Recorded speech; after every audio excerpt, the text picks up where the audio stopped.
All right, Tennessee Titans fans, we haven't done one of these in a few weeks. It is Tier Rank Tuesday. This is one that's been requested by some people. We are looking at every running back for the Tennessee Titans over the last 25 years and putting them into one of these five tiers: legend, good, fine, poor, trash.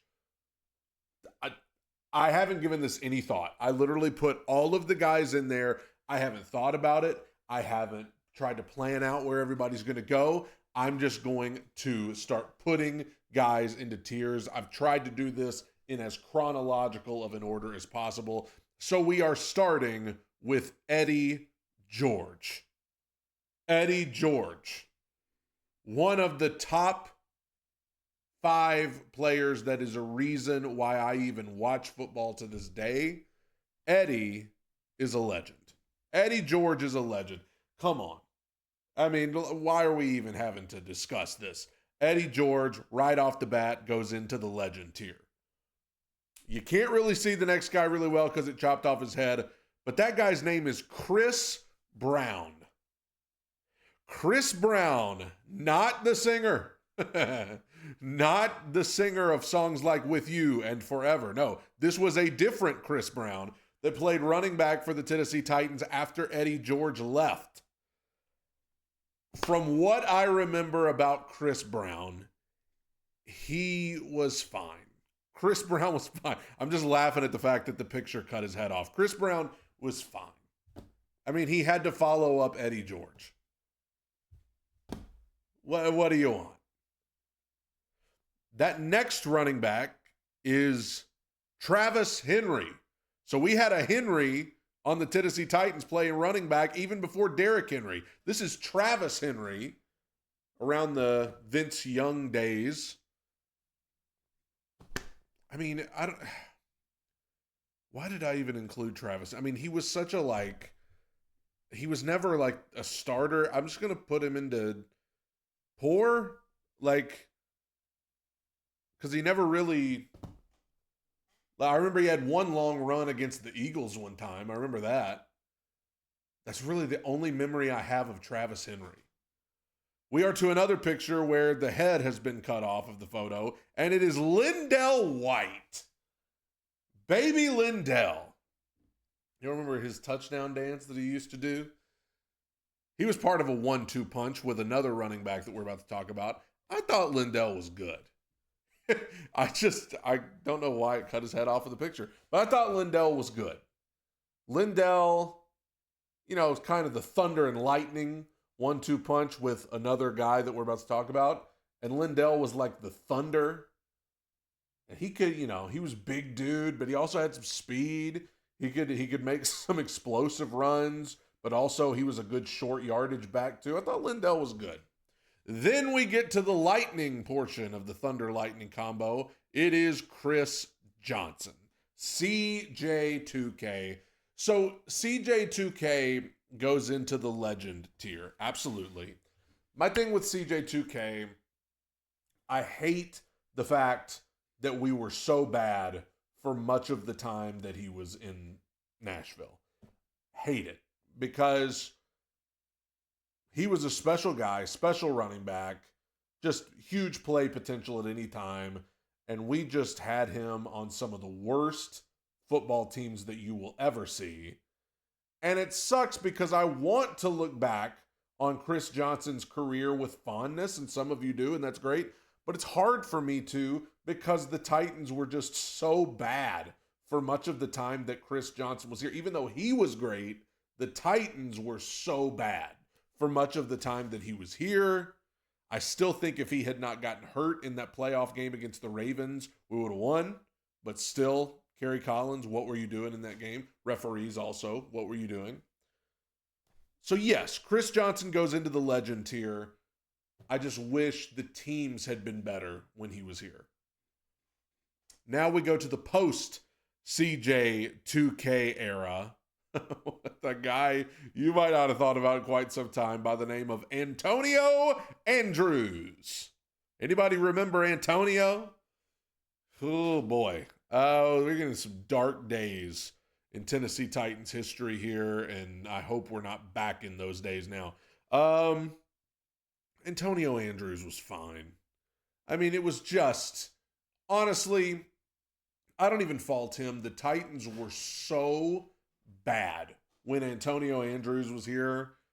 Like, even if he was probably one of the better parts of the team, honestly. It's not saying much. Then we get to Bishop Sankey. I remember I was so excited when the Titans drafted Bishop Sankey. I was like, oh, yeah, that guy's going to come in and he's going to be like, what was the guy's name with the Chargers? Danny Woodhead. I was like, he's going to be like Danny Woodhead. No, it did not work out. I'm going to put Bishop into the poor tier.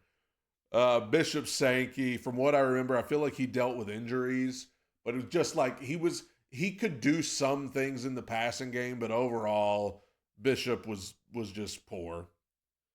Then we get to Dexter McCluster. Just be honest, you forgot he was ever on the Tennessee Titans, didn't you? I was so excited when we picked up Dexter McCluster. I was like, oh, that's the playmaker we need. Didn't work out. Didn't work out. Ever.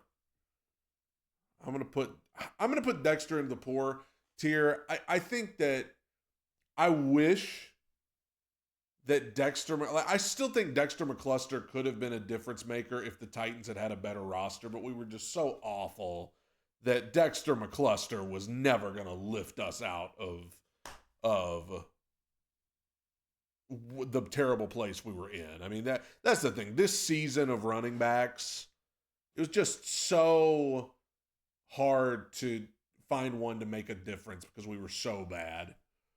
But then we get to some brighter days with DeMarco Murray, another guy you might have forgotten was ever on Titans. Not only was DeMarco Murray here, but DeMarco Murray was good. DeMarco Murray was good with the Titans. Similar to maybe what we're seeing with Tony Pollard now. Former Cowboy coming in. I mean, DeMarco Murray I have a lot of appreciation for him because he was part of the era of Titans football that started turning things around. We'd been so bad for so long. And then he came in from Dallas, and he was good. Very good. And he helped kind of change the culture and, help us go from being one of the worst to at least being a respectable team. So I have a lot of appreciation for DeMarco Murray. He goes to the good tier. Dion Lewis. I think Dion Lewis was I'm going to put Dion Lewis into the fine tier because I think Dion Lewis served his purpose. He did some good things for the Titans. I just think there was another guy who came along at the running back position while Dion was here and just kind of took over. And so Dion just kind of... But do you remember that run Dion Lewis had against the Chargers in the game in London? They're just what a beastly run if you don't remember that. Then we get to the man, Derrick Henry. I mean, obviously, he's going into the legend tier. One of my favorite athletes ever. A beast, a monster. Defies logic. What he's able to do. How long he's been able to do it. Still doing it at such a high level in Baltimore now. And was the face of the franchise for many, many years. This to me, there's no need to sit here and debate it. There's no need to sit here and try to talk around it. Derrick Henry goes into the legend tier, first ballot. Darrynton Evans, from one side of the spectrum to the other. Darrynton Evans is going in the trash. Like, another guy that we drafted, and I was so excited about Darrynton Evans. I was like, dude, Darrynton Evans is going to be the perfect 1-2 punch to Derrick Henry. Like, Derrick Henry's going to do his thing, and then we can put in Darrynton Evans, and he can be like the out of the backfield in the pass game type thing. Did not work out. Did not work out. D'Onta Foreman. So now we're getting into some of the guys who filled in for Derrick Henry when Derrick got hurt in the 2021 season. You know what? D'Onta Foreman, I'm going to put him into the good tier. I thought D'Onta Foreman did a good job for the Titans, a very good job. like the Titans tried different guys. They tried to do the running back by committee thing after Derek got hurt.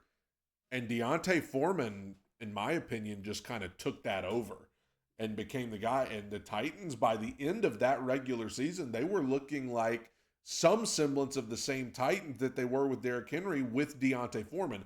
Not saying Deontay Foreman is Derrick Henry at all, but they were at least able to do something reminiscent of their regular offense with Deontay Foreman. I'll also say in that infamous playoff game against the Bengals, a lot of people feel like we should have just gone with Deontay Foreman instead of bringing Derrick Henry back for that game. They feel like bringing Derrick back might have slowed down what we had going with Foreman. I will just say I don't think it would make a difference. If your quarterback's going to throw 3 interceptions, if your offensive coordinator is going to wet the bed, I don't really know. I mean, you could put whoever in there. Jeremy McNichols. I mean, Jeremy McNichols did some good things with the Commanders last season. Jeremy McNichols,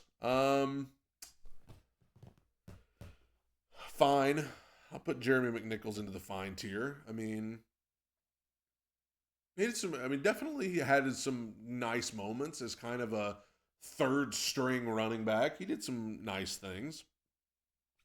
Dontrell Hilliard with his head cut off on the picture. I'll put him into the fine tier as well. Dontrell Hilliard, he kind of stepped up when Derrick Henry got hurt as well. I mean, he came in and had the long run against the Patriots. He was kind of like it was, this sounds so mean, but Deontay Foreman and Dontrell Hilliard, when they came in for Derrick Henry, it was like a knockoff version of Chris Johnson and Lindell White. Like you had Foreman, who was the bigger guy, who had big play potential, but he especially could do good on the shorter yardage thing. And then you had Dontrell Hilliard, who was the fast guy who could get away from people. So they had a pretty good thing going there. I included this next one on here just to be funny. Adrian Peterson. Adrian Peterson. He was here for like 3 weeks.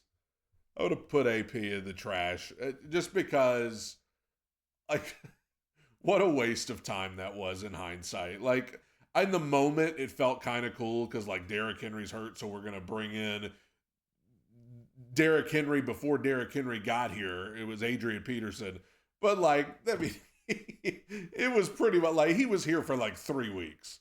And then they just gave it to Foreman, and it was just like, okay.